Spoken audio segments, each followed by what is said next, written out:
It's Loren LoRosa telling you to beware of the dog. That's right, Top Dog Law. Car accident, slip and fall, or even a worksite injury. You make the call. Y'all better call the dog. No legal talk, no red tape, just one call and they handle the rest. They only get you paid if you win. No out-of-pocket fees, no hidden costs, and no catch. Bills don't wait, and neither does my boy Top Dog Law. They act fast, right when you need it. Now don't wait. Call Top Dog Law for a free case review. Call now or check them out on Instagram at Top Dog Law. Y'all can also hit them up at topdoglaw.com. Any accident, big or small, you make the call. Y'all, call Top Dog Law. That's Top Dog Law.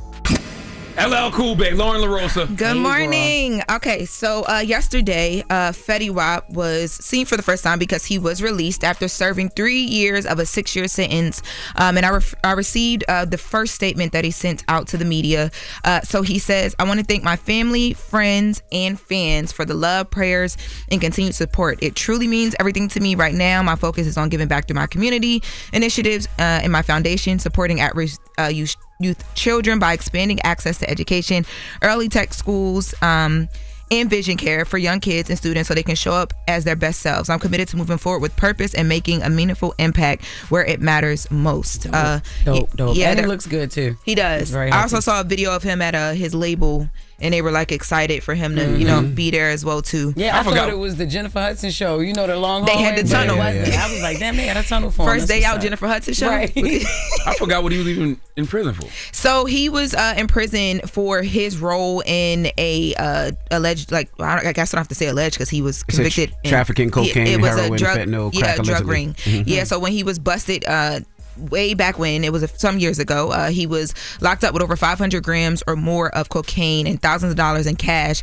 So the court decided to let him go a bit early, which is a good sign because that means that he's been doing well while he was locked up and showed the court that. But now that he's out, he will have like strict guidelines because that was a part of his sentencing too for the next 5 years. So drug testing, he can't open bank accounts without approval from the feds. He also has to keep probation in the loop of like his earnings and his tax information. No alcohol or drugs, of course, unless prescribed. And the court can even make it where like he has to do like an outpatient like drug program and then continue testing just because they're trying to make sure he's gonna stay focused. Like a halfway house. Yeah. Not even really like a halfway house, just more of like a check-in, like he will have to continually be tested. Every day. He just gotta go. It'll just be a program that he'll have to go to whenever they. I can't wait to see him have some conversations though, because he can make this a teachable moment because Fetty Wap had a run. Yes. Like Fetty Wap had like a year and a half run. Yeah, so I know he made a whole lot of money. And I remember an interview he did with DJ Academics where he talked about blowing a lot of money. But I just want to know how you go from the run to blowing the money to back to, I guess, being involved with something. Well, he was hot as fire when he came out, and remember he was making so much money. Red hot. Red hot. What he had. Not hood hot either. Like mainstream.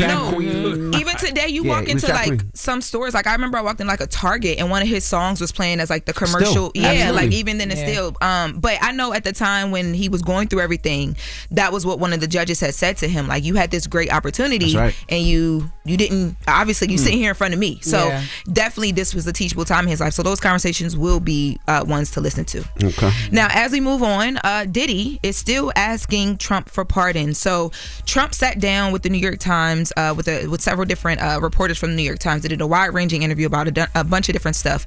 Now, in that interview, they began to ask him about different people he would pardon. Diddy's name came up, and he said that he received a letter, an additional letter from Diddy talking about a pardon, and he says that he has no plans to pardon him as of now. 50 Cent did respond to that. He says that he's telling Diddy, I told you to stop asking for a pardon. I've already told him what you said. Because remember, there were reports that Trump considered to not consider it because of things that Diddy had said about him. And he said that in an interview as well. Oh, that means add a couple more zeros. Okay, add a couple more zeros. My mom said the same thing. Add a couple more zeros. My mom said that. She said, I wonder what's Trump's Trump price. Said it's going to cost you it's going to cost you a lot more. Okay. Yeah. Right. Now, switching gears a bit, Anthony Joshua. So over the break while we were not here, you guys will know or probably know that Anthony Joshua was involved in a very serious car crash that killed 2 members of his team. So yesterday he posted, very sad. Yesterday he posted on his Instagram just thanking people for all the love. He says, thank you for all the love and care you have shown my brothers, Lats and Cena. I didn't even realize how special they are. I'll just be walking with them and cracking jokes with them, not even knowing God kept me in the presence of great men. 100%, it's tough for me, but I know it's even tougher for their parents. I have a strong mind, and I believe God knows their hearts. May God have mercy on my brothers, with the prayer hand emojis. Yeah, so that happened in Nigeria. Yeah, over the holiday that happened in Nigeria. Definitely sending healing energy to AJ and to the families, the two families of the individuals that were killed. Yeah. If AJ never fights again, I'll completely understand. Oh, absolutely. Same. I will completely. I know there was rumors of people were speculating that he might retire. If he never fought again, I could completely understand. Because how do you witness something like that and then emotionally and mentally prepare yourself to get back in the ring? I was his training brother. Yes, I totally agree. So it was a strength and conditioning coach and his personal trainer. Yeah. Yes. And not to mention his friends, right? And you were in the car with them, like you probably watched them take their last breath. That's traumatic beyond traumatic. Yeah. Very much so. Very much so. As we, wrap, just want to mention in the next hour we are going to be, talking about some more court things because and this is switching gears, but Salt and Pepper, they remember that lawsuit that they filed saying that they should have their masters, get their masters back and all that. They spoke about it at the Hall of Fame, right? Yes, there was a lot of big conversation around that. A judge has decided to dismiss that lawsuit. And we're going to talk about what that means for them. And I also got a chance to speak to Herbie Lovebug yesterday, who is, responsible for their careers and who was also mentioned in the dismissal. So we're going to talk about that. All right. We'll get to that next. Now, coming up in a little bit, coming up next, actually, we have front page news. And then Keith Sweat will be joining us. So don't go anywhere. It's The Breakfast Club. Good morning. Woke up. Wake you up. Wake that ass up. Program your alarm to Power 105.1 on iHeartRadio.